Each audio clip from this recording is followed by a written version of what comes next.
Atma Bodha. Atma Bodha. There is a text that has survived for over 12 centuries, moving across languages and cultures with a persistence that is difficult to explain and impossible to ignore. It is attributed to Shankara, a philosopher who lived in 8th century India at a moment when the subcontinent was alive with competing visions of what a human being is and what liberation might mean. The dominant school of his day, the Mimamsakas, had built an elaborate system of ritual precision, salvation through perfect action, cosmos responding to flawless liturgical performance. Shankara looked at this system and identified a problem at its root. You cannot act your way into recognizing what you already are. The Atma Bodha, which means the recognition of the self, is his response. It is not a devotional hymn and not a philosophical treatise in the conventional sense. It is a sequence of images, each one a kind of lens, designed to let you see through the confusion about what you are to what was never absent. The canonical text runs to 68 verses, and what follows stays close to that complete sequence, rendered in plain English, while keeping faith with Shankara's own imagery and the doctrinal weight he placed on each turn of phrase. With that, we step into the text itself.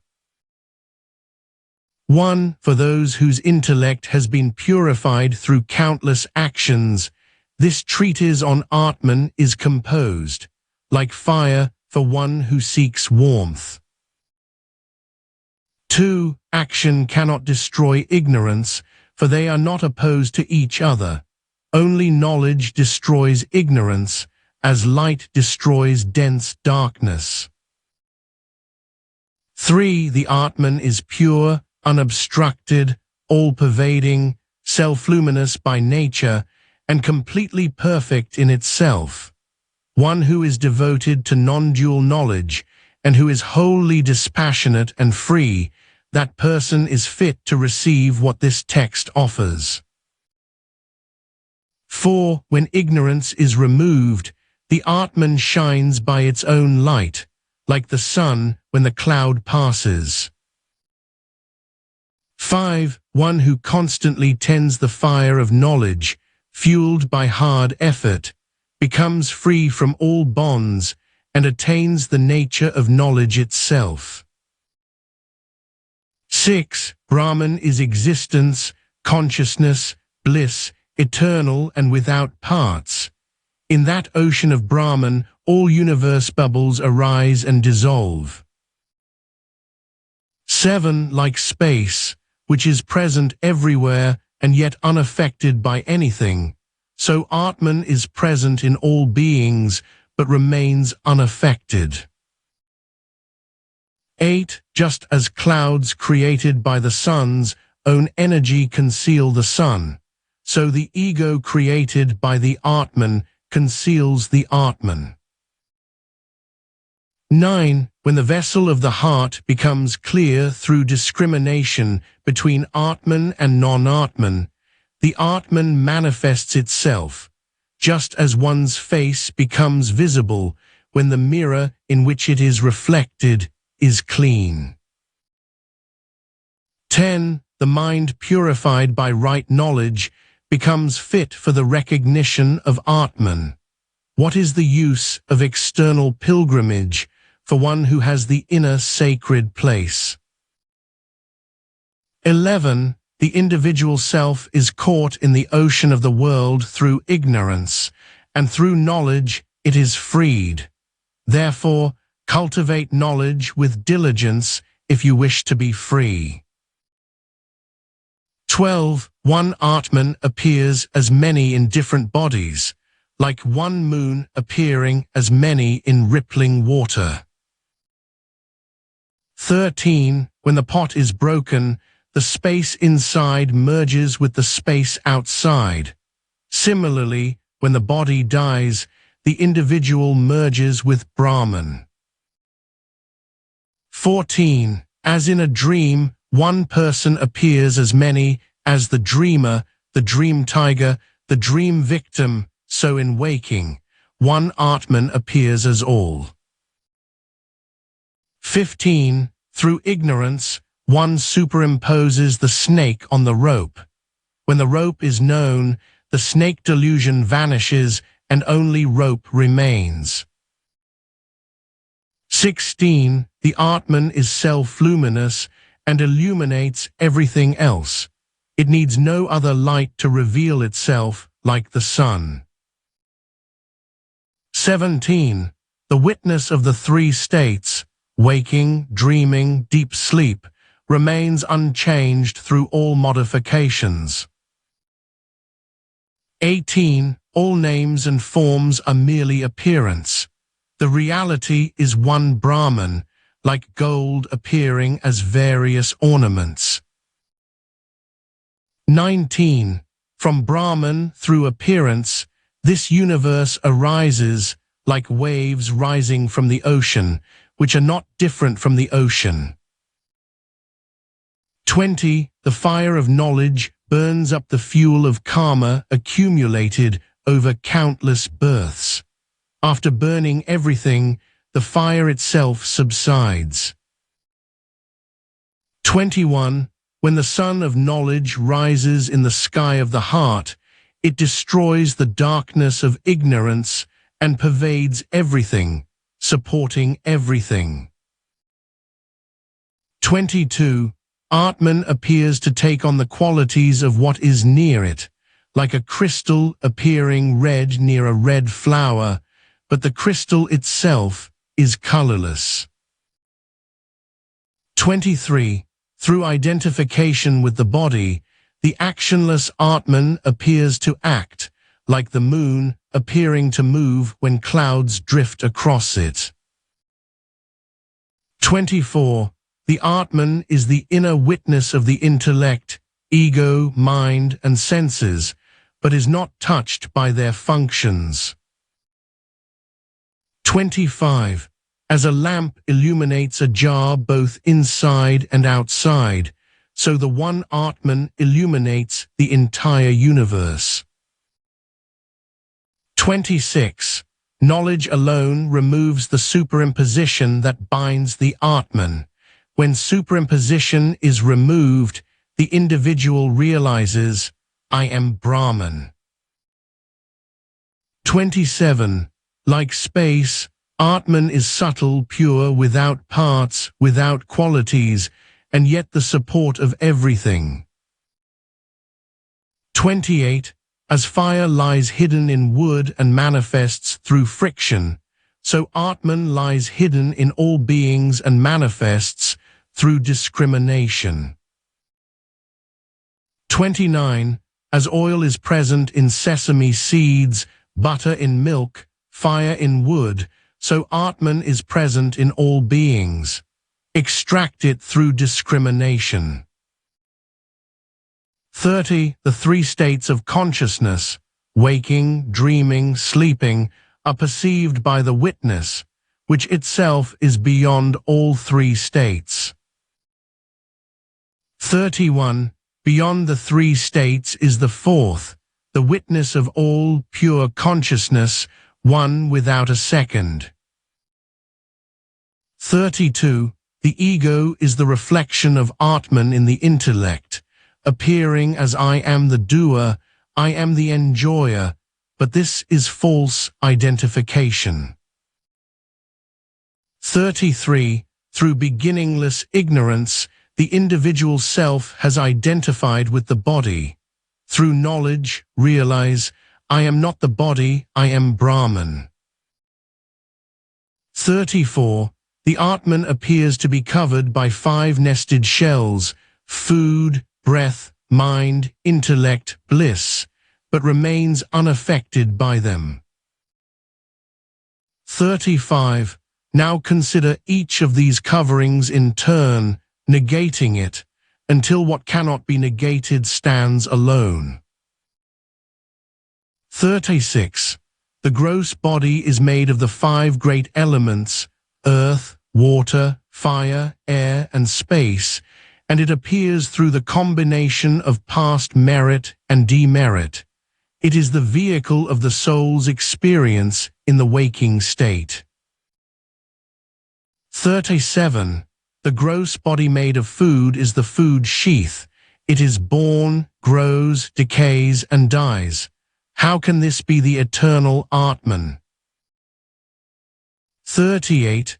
The five vital airs together with the five organs of action form the vital sheath, which animates the body from within.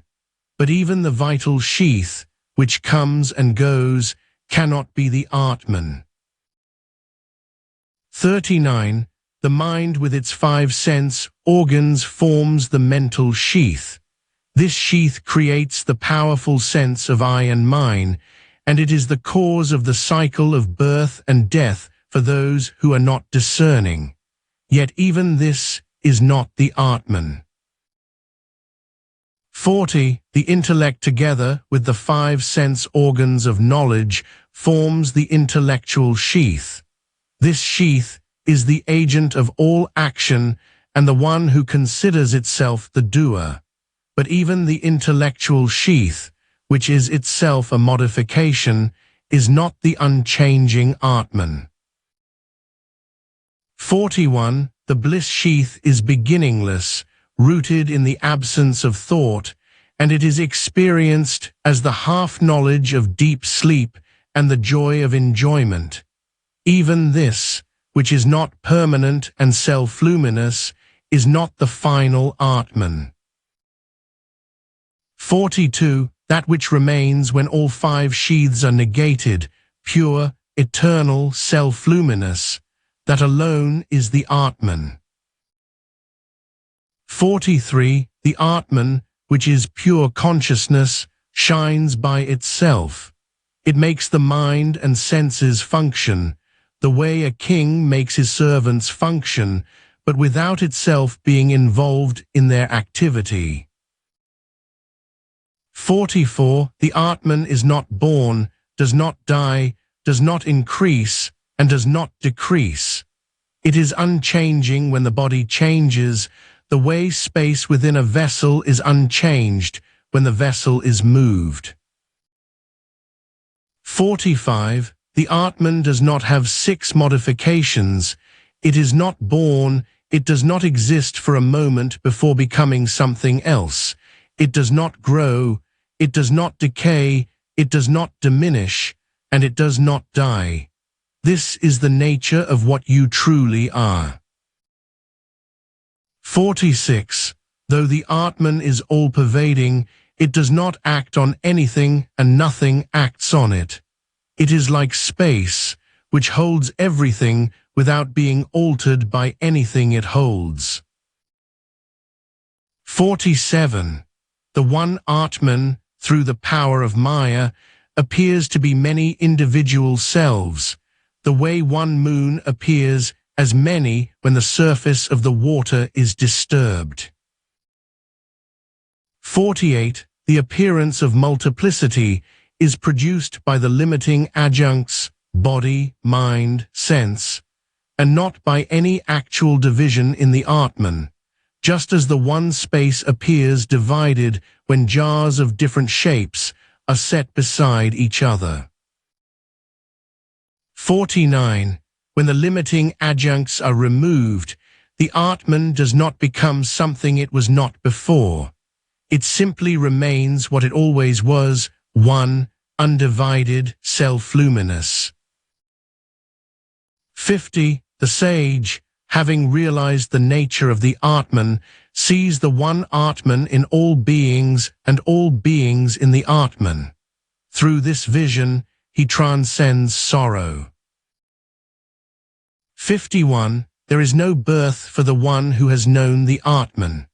The notion that I am born is produced only by the false identification of the Atman with the body, and when that identification is seen through, the notion of birth falls away with it. 52. This entire universe, which is experienced as existing outside, is in truth nothing other than Brahman. A person of discrimination sees only Brahman, the way a person who understands what gold is sees only gold in all its ornamental forms. 53. Having crossed the ocean of the world through knowledge, and having realized the Atman as one's own nature, one becomes absorbed in that oneness. The way a river, once it reaches the ocean, loses its separate name and form entirely. 54. Having realized that the Atman alone is real, the wise one does not identify with the body in any state. He neither sleeps in deep sleep, nor dreams in dreaming, nor is simply awake in waking. He remains the witness, untouched. 55. For one who has realized the identity of the individual self and Brahman, what duty remains, what birth, what death, what right? The scripture says, he who sees no difference here goes from death to death. And the inverse is equally true. One who sees only the one reality is free from the cycle entirely. 56. The teacher's instruction destroys superimposed difference, the way a lamp placed in a dark room instantly dissolves shadows that may have accumulated there for years. The length of the ignorance does not determine the difficulty of its removal. 57. The Atman by its own light shines in everything, within and without, above and below, and in every direction like space. It is the one reality, the self-evident witness of its own existence. 58. Brahman is existence, knowledge, and infinitude. It is not a knower in the ordinary sense, because there is no second thing for it to know. It knows itself, and in that self-knowing, it is all that is. 59. The Atman does not rise with the rising of the body, nor does it set with the body's setting. The sun of the Atman shines always. What changes is not the Atman, but only the temporary instrument through which experience arises. 60. The liberated sage moves through the world free from all clinging, free from aversion, free from the sense of agency. Like the wind moving through open space, he is present everywhere and defined by nothing. 61. When the body of the one who has realized Brahman is dissolved at death, what was apparently individual is recognized as having never been separate from Brahman. The way water poured back into the ocean is recognized as having never stopped being ocean. 62. One who has realized the Atman has no desire for anything beyond this, because the self that was seeking was never actually separate from what it sought. There is nothing outside the Atman to pursue, and nothing inside it to escape. 63. The liberated sage, while still living in a body, is unaffected by the accumulated results of action from before the dawn of knowledge. The way a fire does not stop burning simply because the man who lit it has left the room. The body continues for a time, but the knower of Brahman is not the body. 64. As the work of a servant ends when the master comes home, so the activity of all limiting adjuncts ends when the Atman is fully known. The mind, the ego, the senses, all of these dissolve their apparent authority in the light of recognition. 65. Just as a lamp does not choose what to illuminate, it simply shines, so the Atman does not choose to be aware. Awareness is its nature, not its activity. 66. When there is full recognition of one's nature as Brahman, all experience, perception, emotion, thought, sensation, continues to arise and pass within the unchanging awareness that one is. This is not a special experience. It is the end of mistaking any experience for what one truly is. 67. By constant reflection on these truths, hearing them, turning them over in the mind, and allowing them to settle into direct recognition, the seeker attains the supreme state beyond birth and death. This is the recognition of the Atman. 68. Thus ends this treatise on the recognition of the Atman, composed by the Venerable Shankara for the liberation of seekers.